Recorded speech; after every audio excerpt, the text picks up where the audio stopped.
I've left it to you. Nimetupa mikono juu. Yeah. And somehow, you'd open a door that I never expected to open, and I'd be going down a path that I didn't understand why I was going down that path, but I felt like everything before has kind of aligned me to go down this path.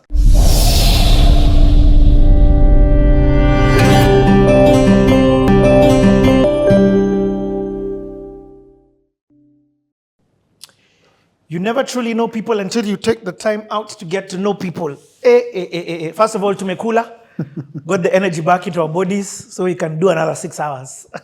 Yep, let's go. Twende. Dude, I want to the viewer watching, this is just continuing. But to us, we've stopped and come back.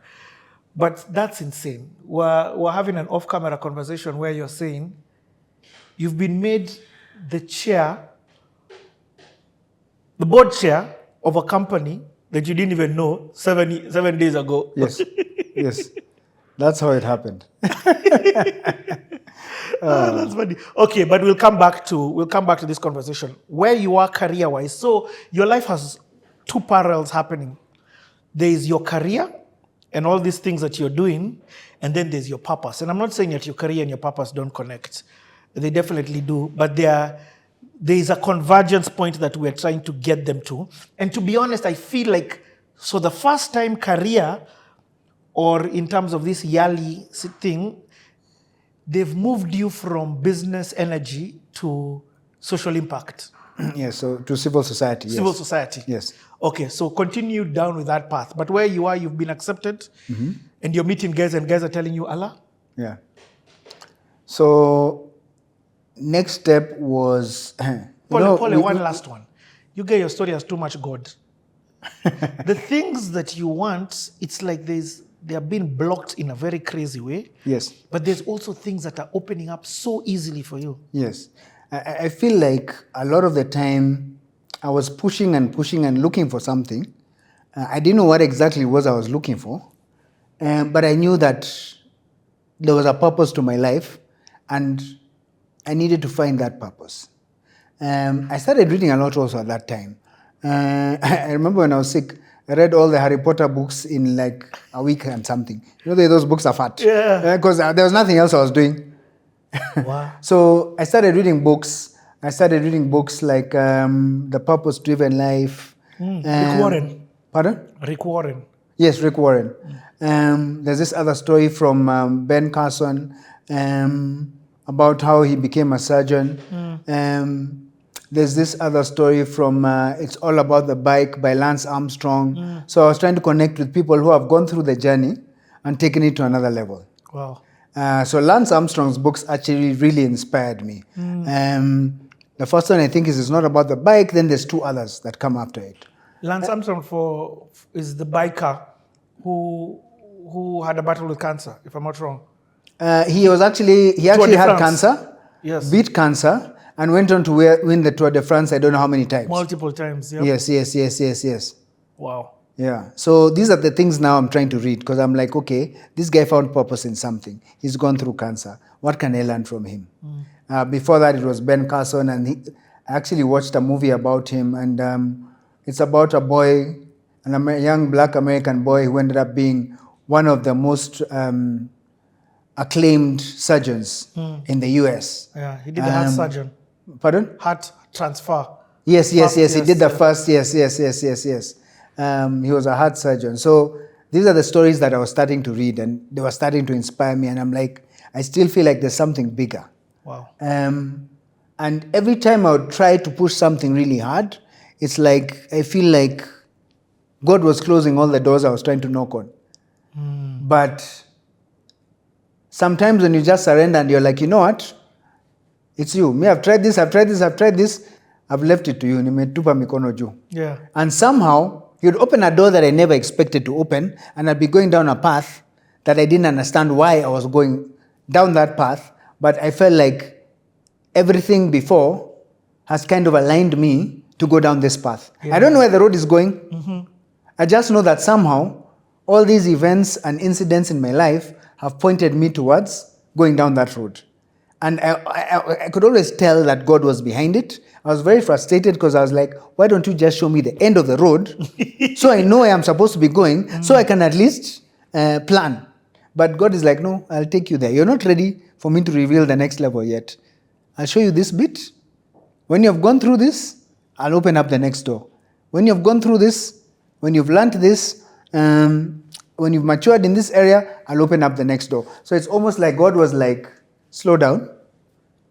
There are certain things I need to fix in you before I can actually open up this purpose in your life. So for me, it was always God is in control. It was very frustrating. I didn't know where I was going. I didn't know what I was doing. Nothing in my life was constant. Everything kept changing. So eventually I said, you know what, God? You're the one who healed me, and you know why. So you do your thing, I'll follow. You guys, Yani, we can end the CTA there. What you've said there, I relate with it so much, but I've also had you explain, verbalize it, and articulate it so well, because that's the truth of the matter. You have a passion and you want to do this thing, but the immaturity that you don't even know that you're immature for the thing that it is that you want, you're not ready. Yes. You get? But also, I'll say this again, the ease at which things are happening in the direction in which you are intended to go, whether or not you knew it. Yes. Look at YALI, and that's where the story is. That's just mind-blowing. In fact, I even want to hear about the visa process. As I said, this is a program where less than 2%.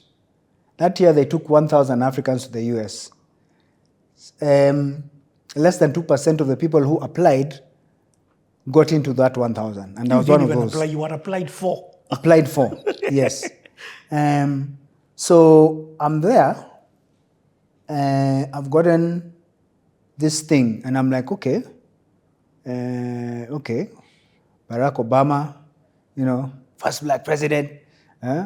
He wants to do stuff in Africa. He wants to bring up the next crop of leaders. And I've been accepted to this prestigious, wonderful program that, remember I told you my boss's PA said she had applied for it like 5 times, she had never gotten it. And then she came and helped me with my application.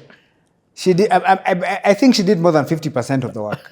And I got it, just like that. And she's like, I've been trying for this, and till today, she never managed to get it. Every year she would apply. So I've gotten this thing. You told her? Yeah. You told her I got it? Hey, she was very happy for me. Okay, yeah. And remember I told you the last time I'd been to the US Embassy was when my passport was being stamped denied because I didn't have enough money to go to Embry-Riddle to do aeronautical engineering. So this time I walk into the US Embassy with a bit of swag. Because I have a letter from the US Department of State. It's not about money. It's not about who you are, where you're going. This is now orders coming from above. So I've been get there with swag. And I'm ready. I'm ready to be arrogant to them and tell them, hey. So I walk into the embassy for my visa interview. And I remember before me, there was a guy who had gotten a full scholarship to go play basketball. And he could not articulate himself very well, and he ended up not getting the visa. And I'm next in line. Okay. And this guy was very adamant. Like, even after she said no, he kept, no, but this, but that. And, she just kept getting more and more agitated. And eventually she just stamped it. She almost called security on the guy. Wow. So the guy goes and she's like, next! And I'm looking like, okay. I don't want to be next in this line. So I get there. And she's like, yeah. So where are you going? What are you going to do? I told her about the program, what I'm going to do. I told her about my cancer. I told her about Hope for Cancer. This is not in many sentences. I just explained to her, I'm a cancer survivor. Not in a CTA. This. I'm in civil society. I applied for this program, Mandela Washington Fellowship. I was accepted. So I'm going to Texas to do a program. Then after that, I'm going to go to DC. Because what happens is they split the participants into different universities. Then at the end of it all, you meet in DC for 1 week, all 1,000 of you. Wow. So she looked, she typed something on the computer. She's like, oh my gosh, you're going to Lubbock. This is a place I've never heard of in my life. Lubbock, Texas. It's like a small hick town. It has a university called Texas Tech.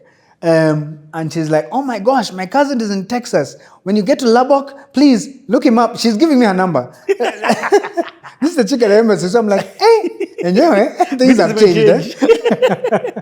So eventually, I got my visa and I went to the US. It was a 3-month program. How soon after do you go?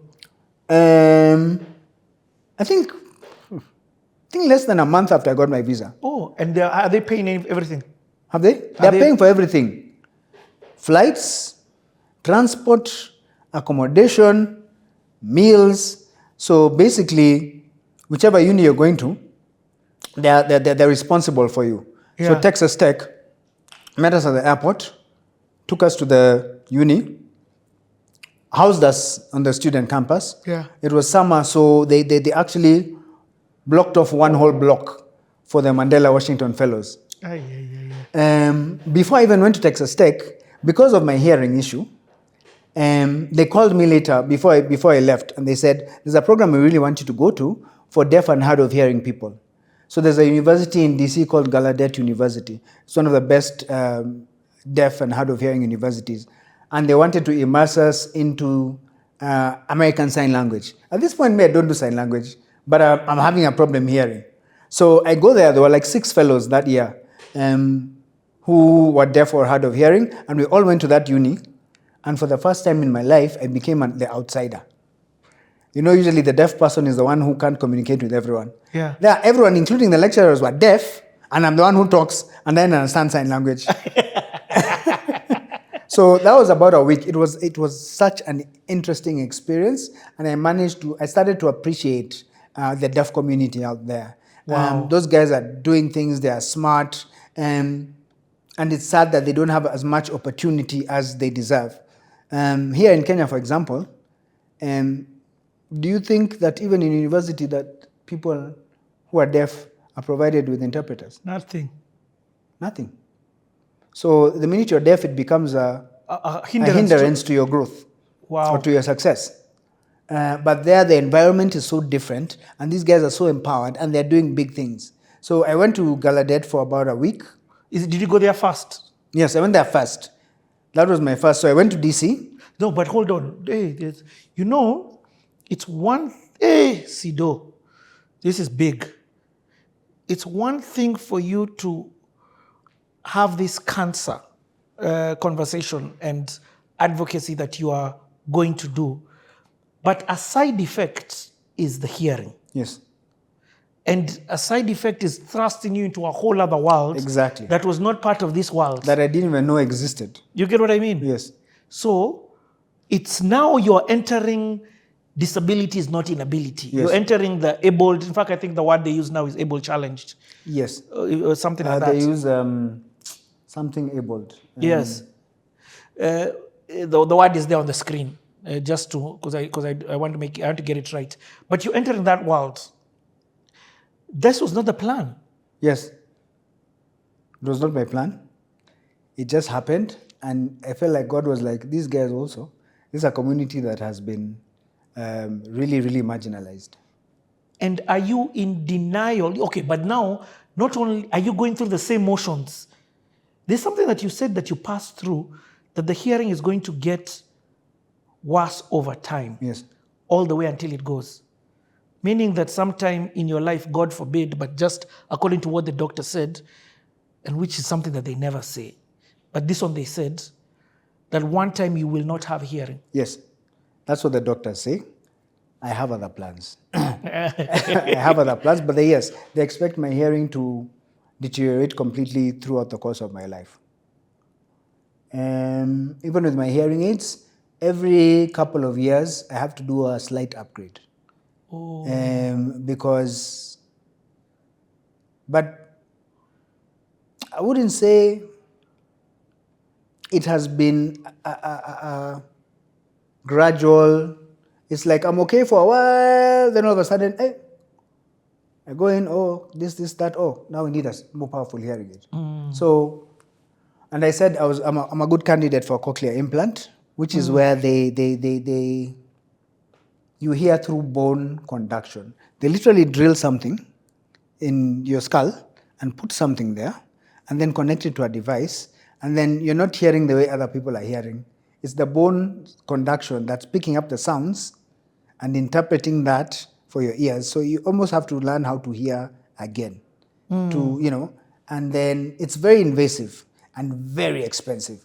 And I'm like, by the time, if ever my hearing gets to that point, the advances in technology will have reached a point where I don't need such an invasive procedure. So right now I'm okay with my hearing aids. I can communicate very well with them. Without them, I can't communicate. Like how you're talking now, I wouldn't be able to hear you. Wow. You literally have to be in my ear almost shouting for me to hear what you're saying. And where do you get the first, when do you get the hearing aids? At 7, remember I told you I had an issue with this ear? Yeah. I tried a hearing aid, but because there was a problem with the inner ear, it didn't really work. So at some point I stopped hearing it. So remember when I'm at this farm, the tech startup, and I lose my hearing, and they let me go.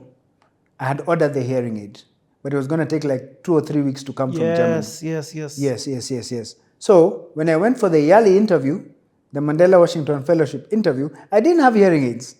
Oh. So I was in with those ladies and they were so accommodative. I told them, by the way, I can't hear you guys properly. I'm going to ask you, to shout and blah, blah, blah.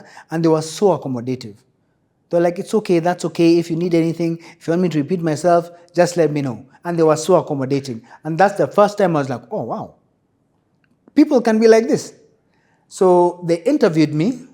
And I guess, I don't know what I told them, but they really liked my story, that I surpassed many layers of interview that people had actually gone through already. After telling them, call me tomorrow, I'm busy, I don't know which interview you're talking about. And I went in and I got they interviewed me and I was accepted.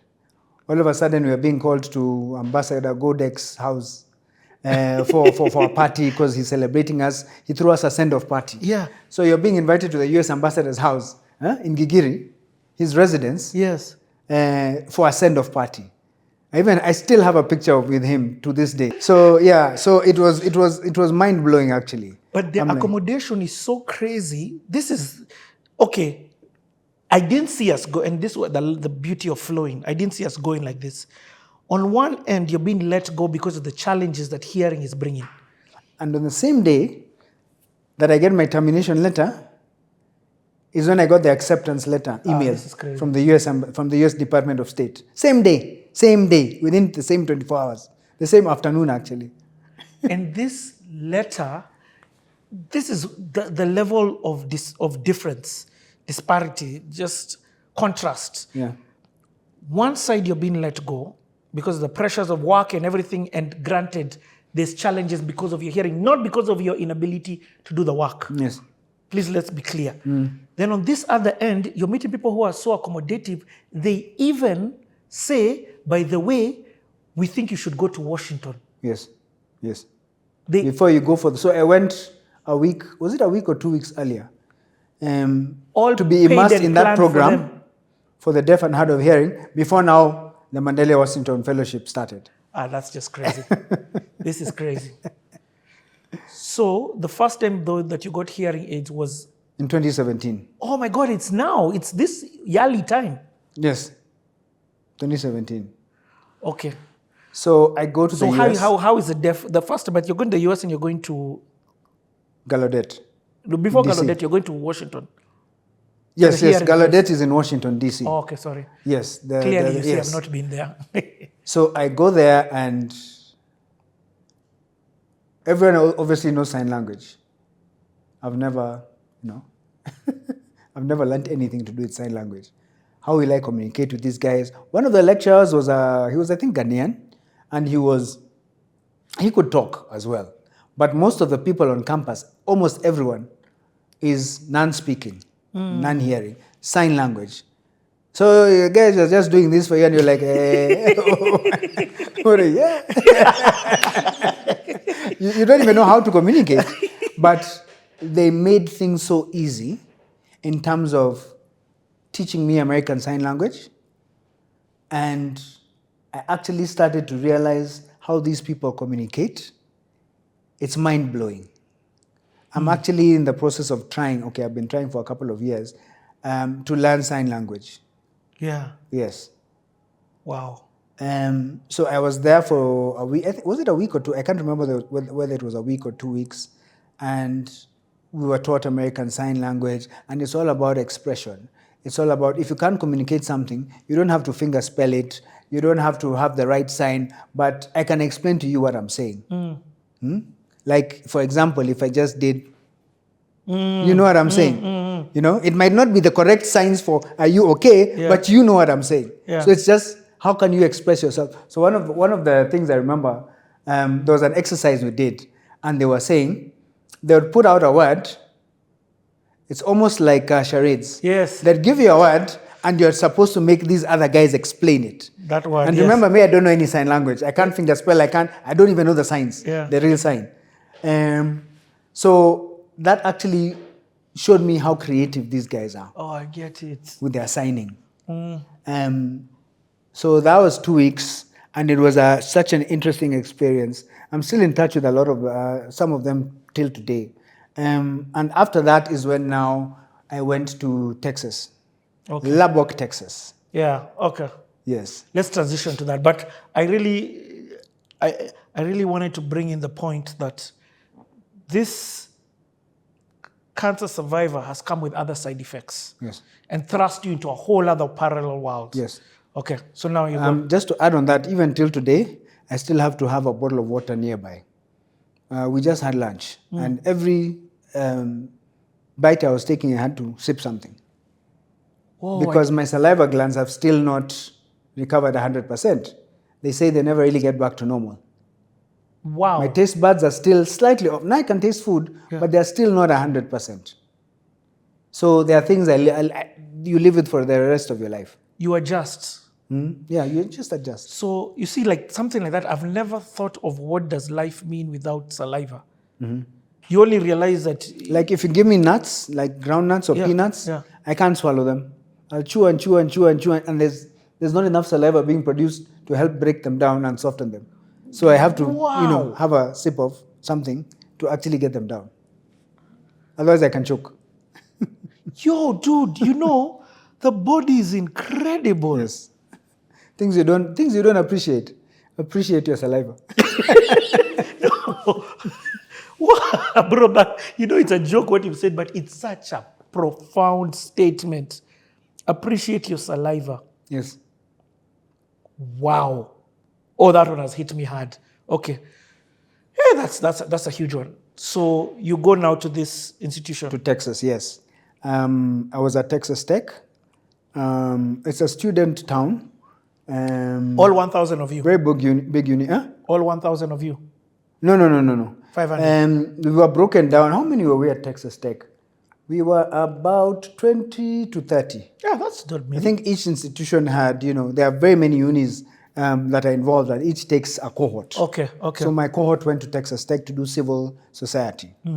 And we get there, they pick us up from the airport, get us to the uni, show us our housing, and then it's a very intense program where you learn leadership, governance. Because we are civil society, we also were immersed in a lot of... There's two aspects to the program. There's the theory, and there's a practical aspect. So we were put in touch with a lot of organizations, such as Meals on Wheels, such as all these charitable organizations that they thought we would benefit from. So we'd go to class, and then almost every afternoon or every other afternoon, we'd go and visit an organization. And is it whether it's Chick-fil-A, whether it's Meals on Wheels, whether it's the Texas Food Bank, and then now we'd have networking opportunities with people from Texas, and people in the industry. Are these places that you're being put in, is it B2B matching? Basically, are you going to meet somebody else who does like Hope for Kids, or it's diverse? No, we are meeting we are meeting fundraisers, we are meeting philanthropists, wow, we are meeting NGOs. So yes, in a sense. Yeah. You're also meeting government institutions. You're also going to the food bank to learn how it works. You're going to this organization, like for example, Meals on Wheels. They provide meals for people who can't, for one reason or another, they're not able to cook for themselves. Maybe you're sick or you're injured or whatever it is. So they provide one good meal a day. So there, when we went, we were going to volunteer. And you'd go and you'd volunteer and you'd go to these different houses delivering the meals. And you realize how isolated people are. I remember going to meet this one lady, and she was a very old lady, old white lady, living in an apartment block. And the minute we opened her door, there's so much clutter. You could tell she's living in the sitting room. There's a line from the sitting room to the kitchen, another one from the sitting room to the toilet, right? Clutter everywhere else. Books, what, nini. So you could tell she lives on the couch. And I asked her, I sat down with her for a couple of minutes. I'm like, hey, do you have any kids? Because I'm like, why is she alone? She's like, yeah, I have 2 kids. One is in the Air Force. I saw him 6 months ago. The other one lives in Arizona, or I don't know, I can't remember where he lived. But you realize that she's completely alone, even though she has children. And that's when I start to realize the beauty of community and the African setup of doing things, where there's always an auntie or a cousin or an uncle or a friend nearby. And you start realizing we have it good here in Kenya. We have that circle of support. It's very rare to find a parent who's getting older all alone without any support from family. So anyway, we met a lot of people. We met with industry leaders. We were even invited by the mayor of Lubbock to the house. And she gave us honorary citizenship. We were celebs. Hold on, what does honorary citizenship mean? It's just recognition of you. It's like being given the key to the city. You don't really have the key to the city, but they're honoring your accomplishments. Yes. So they were like, hey, you guys have been so important to us. It's been great. We've learned a lot from you. You've learned a lot from us. And we just wanted to honor you with this. It's almost like an award. So I have honorary Lubbock citizenship. I'll send you the certificate.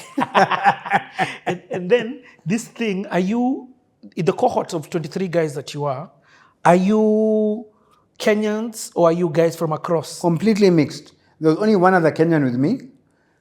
We had people from South Africa, Ghana, Uganda,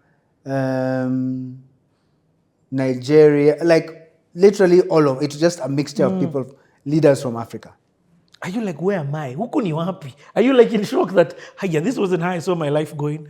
No, and is that thing also impacting you to be like, is it inspiring you with what you're doing? The program I went through? Yeah.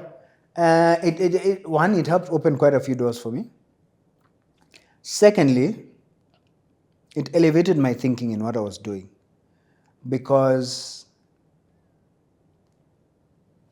I would almost call it exposure, but of the mind. You're learning about how different people are achieving similar goals in different settings, different ways of doing things. And also, I think one of the things I remember is, and I always take from that, is the networks that I made. And I'm not just talking about, the industry leaders and, from the university, but even the cohort of people. I can go to almost any country in Africa right now, and I'll have a place to stay for free. And we're still in touch. So I'm in touch with my cohort, and I'm also in touch with the YALI fellows from Kenya who went with me in 2017. And then that's also opening up to other cohorts from different years. So there's now a larger group where everyone who has done this YALI program, they kind of try to engage. Also, the US Embassy tries to have some events where there are some teaching engagements. Sometimes you get invited to an embassy dinner or a dinner at the ambassador's place. So it's opened up my networking quite a bit. Okay. So do you go back to Washington now for the full gathering? No, every year they take another cohort. No, what I mean is, now I'm still in, you've been in State O. So you're in Texas, you finished, now you've done this thing. Oh, yes. After all that, it was, I think, a 3-week program. And we graduated, got our certificate.